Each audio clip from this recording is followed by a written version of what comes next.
Akibat kemarau panjang yang terjadi di wilayah Sumatera Selatan yang dipengaruhi oleh El Nino, Badan Penanggulangan Bencana Daerah BPBD Sumatera Selatan mengantisipasi terjadinya potensi bencana alam yang diakibatkan oleh adanya aktivitas cuaca seperti siklus hidrologi, curah hujan, temperatur, angin dan kelembapan, dan bencana hidrometeorologi. Di Sumsel, Kak, seberapa besar potensi hidrometeorologi, Kak?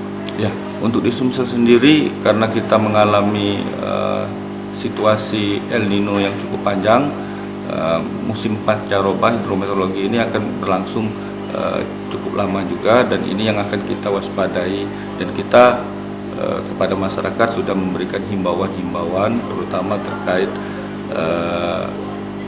kebersihan maupun mereka dilarang untuk membuang sampah agar nanti ketika musim pancaroba itu sanitasi, dan juga kita meminta untuk mereka kembali menanam pohon-pohon agar ketika musim pancaroba ini hujan yang ditimbulkan masih bisa tertanggulangi dengan baik. M. Iqbal Ali Syahbana, Kepala BPBD Provinsi Sumatera Selatan mengatakan, bencana hidrometeorologi akan terjadi cukup lama di wilayah Sumatera Selatan, sehingga harus diwaspadai oleh masyarakat.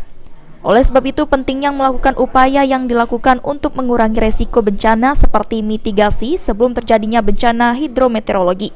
Iqbal mengimbau kepada masyarakat untuk selalu menjaga kebersihan dengan tidak membuang sampah sembarangan dan melakukan penanaman pohon, agar pada saat terjadi musim hujan bisa terkendali dengan baik. Eki Saputra, PAL TV.